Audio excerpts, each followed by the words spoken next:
Let's start by looking at the big picture. What's holding organizations back from adopting AI and what it can unlock for mobile teams in the field? Who'd like to sort of tackle that area first? Let me, Dan, actually. I think Mm, that, we know the AI is certainly a buzzword, not just in the industry, across sort of many industries at the moment. And I think a big part of it is, what's the low-hanging fruit? Where can we start as an organization to sort of utilize AI? But there's loads of things to think about. Of course, you need a business and a sort of a financial justification. How would you integrate the AI maybe workflow or processes into your organization? Do you have the right in-house expertise? So there's loads and loads of things to consider. But I almost think that it's so exciting that the bigger question is, where do you start? And mm, where can you start and make something quite meaningful? So it's just exciting time at the moment. definitely. Jan, I can see you smiling. Do you have some thoughts? Always smiling when John talks, but yeah, I think as well, it's a fantastic time. There are a lot of apps on the market, and all of them they claim they're AI enabled and AI empowered. But I think it's worthwhile to look really behind this, because what we see also a trend is that a lot of them is just taking LLMs on board, large language models, with a clever filter, and package this as AI. That certainly not really will boost really your process on a long term. It's a nice enhancement, don't get me wrong, but that's the first thing you need to check, how much really your process flow is really impacted by that.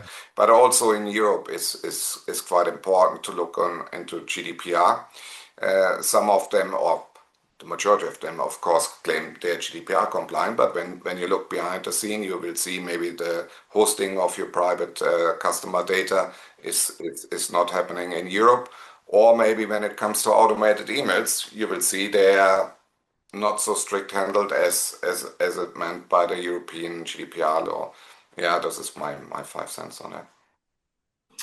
Yeah, there'll definitely be lots of new security issues for people to face, won't there? So what would be, I guess maybe this is a question for John, what would be the main competitive edge, I guess, for our users of devices, so field workers? Yeah, I think that, potentially AI's got the ability to transform a field worker's role, especially if you combine that with ToughBook. It's about having a platform, a reliable platform, and driving the working smarter, not harder type of thinking. If you can take away the mobile workforce manually analyzing data, filling out reports, if AI can surface insights in real time. So when we talk like things maybe like predictive maintenance, safety risks, identifying them before they become problems.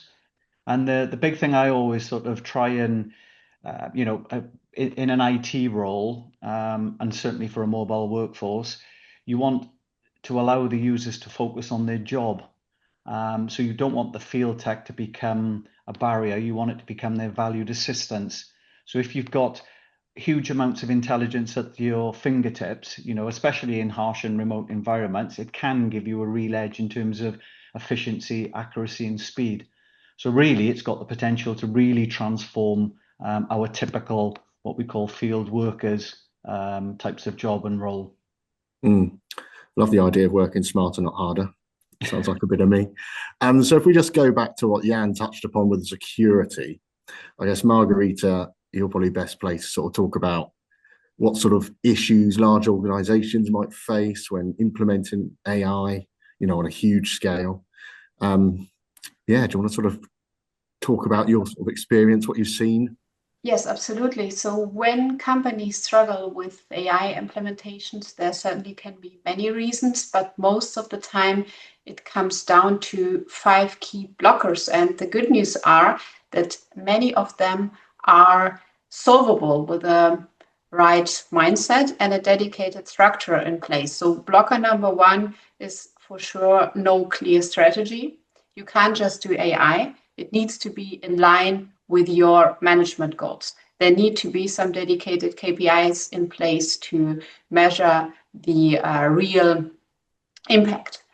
And also, at the same time, strategies must stay flexible. So agility is key in both technology, but also when business needs change. Then the second blocker is poor data quality. So AI is only as good as the data it learns from. That's why investing in putting emphasis on data management and data governance is absolutely essential.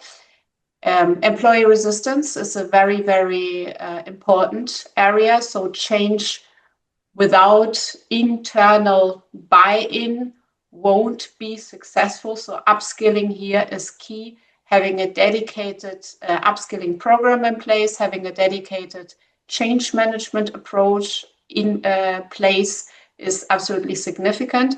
We have already heard from Jan also that, of course, the security-related area is significant, also when it comes to compliance. So compliance and also ethics play a very, very big role in that sense. And those areas need to be included straight from the start in any kind of AI initiatives.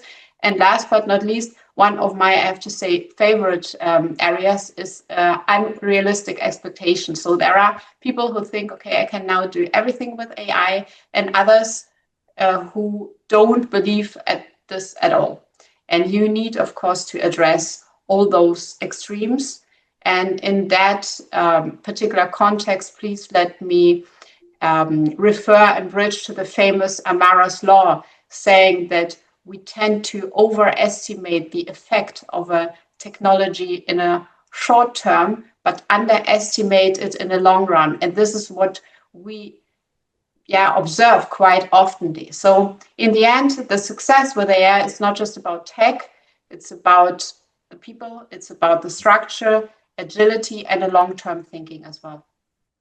Yeah, it's interesting. The poor data in, poor data out thing is particularly interesting at the moment. I think I heard that 25% of content on the internet was AI generated in the last year, which obviously feeds the new stream of AI. So it's very interesting, which leads us nicely onto marketing, because we love a bit of data, don't we, Jan?